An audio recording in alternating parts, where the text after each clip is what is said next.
The Parliament Portfolio Committee chairperson for Water and Sanitation has accused former ministers in the department of enabling corruption. The department has been facing allegations for years now. The acting director general at that department, Franz Mwache, says irregularities amounting to 7.8 billion are being investigated by the police.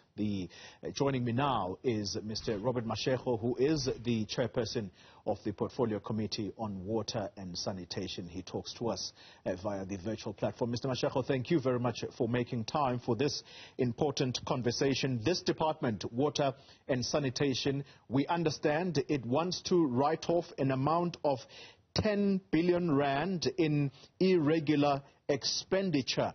Why is that the case? Good morning, colleague. Good morning to viewers and listeners at home. Look, as the portfolio committee, we are as worried as you are and as worried as the communities are. However, you must remember that this is money incurred in the period between 2012 and 2018. In actual fact, the money that is supposed to be accounted for is 17 billion. 7 is the one that has now gone through a process of wanting condonation on the basis of us wanting a treasury to can fund us moving forward. Because for them to fund us to do work in the future, we must account for the money given to us in the previous years. So we couldn't account for 17 billion rand in the 5 years in question. Yeah. We are so worried about it ourselves. All right. So talk to us. I'm sorry to interrupt you. Talk to us then about who has been held to account for such a big amount of money going to irregular spending.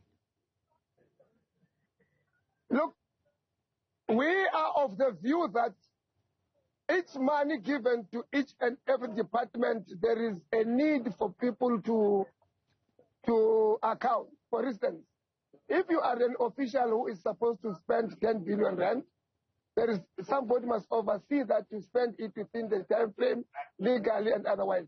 If that person does not do that oversight, he must take responsibility for having enabled you to spend money outside the scope of your work.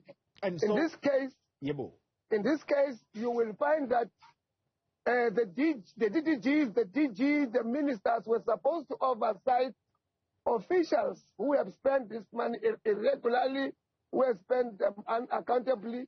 Therefore, they made it possible for this money to be used.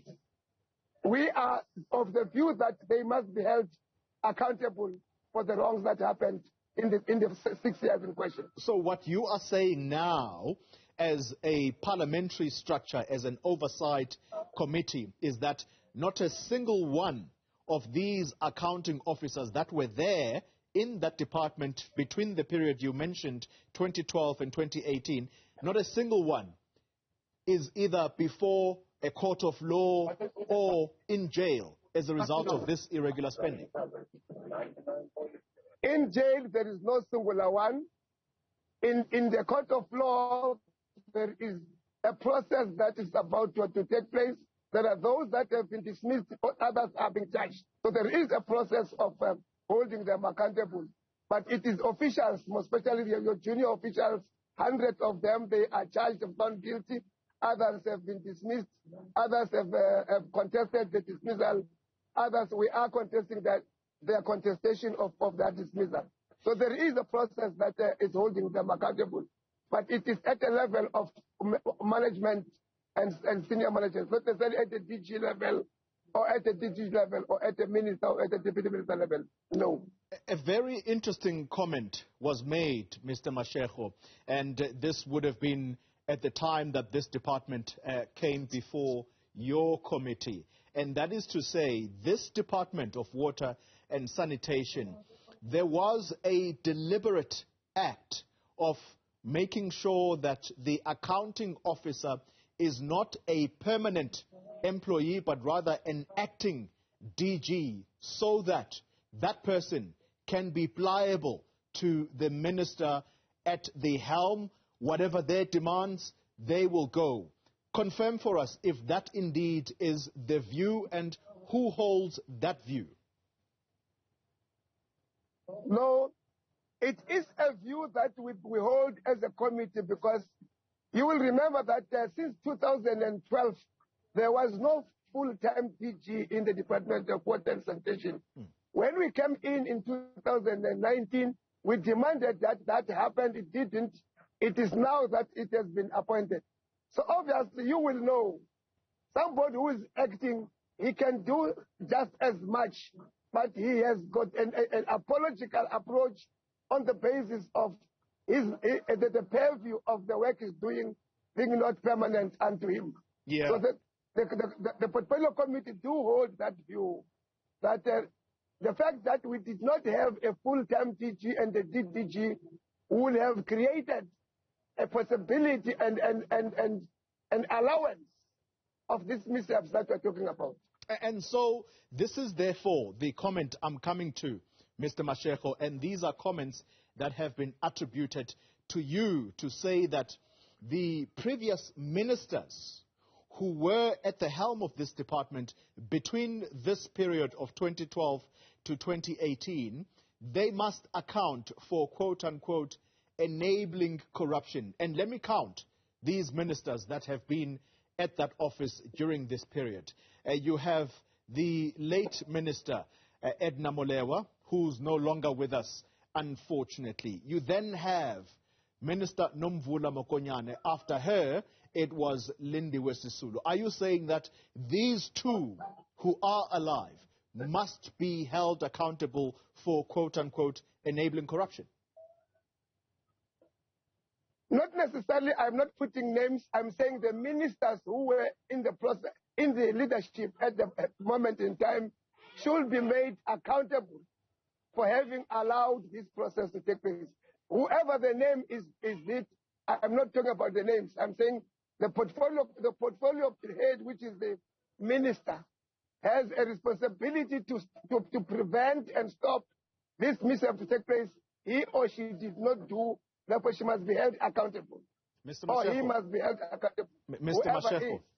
Mr. Mashego, let me remind you that at the State Capture Commission of Inquiry, it is exactly for this weak approach by Parliament that people, particularly the executive cabinet members, were not held accountable because you are an ANC member, and therefore your softy approach on a fellow comrade is what has compromised this country. Is that what you are doing now by refusing to name names? No, that's not what I'm doing, because I am not on a name and shame project. I am dealing with a principle. The principle is that the person who is responsible for the well-being of the department is the minister. So that minister, you know the names, I'm sure you have now quoted them. If that is the case, we are saying the minister in question must be held accountable for the wrongs that took place. So it can't be softy. We are very bold on what we are saying.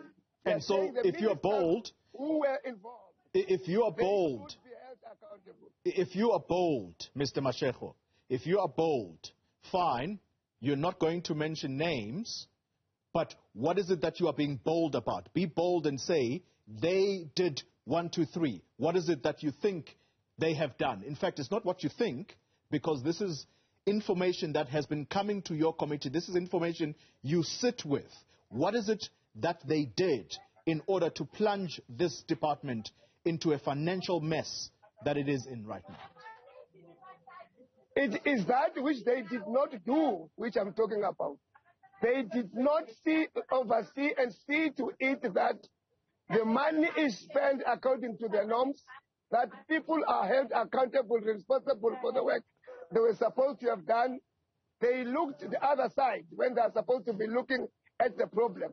So it is not about what they did, it is about what they did not do in order to make the department accountable. Should they be charged criminally? If they are held accountable and they are found to have been done something wrong, yes. But if they have not done anything wrong, I can't say they should be charged. But to hold them accountable, they must account on why did they look on the other side. When there is a crocodiles in the river, they look for lizards. And if they are found to have done that deliberately, yes. But I doubt they could have done it deliberately. If they did, yes. Robert Mashego is the chairperson of the Portfolio Committee on Water and Sanitation. Thank you very much for your time.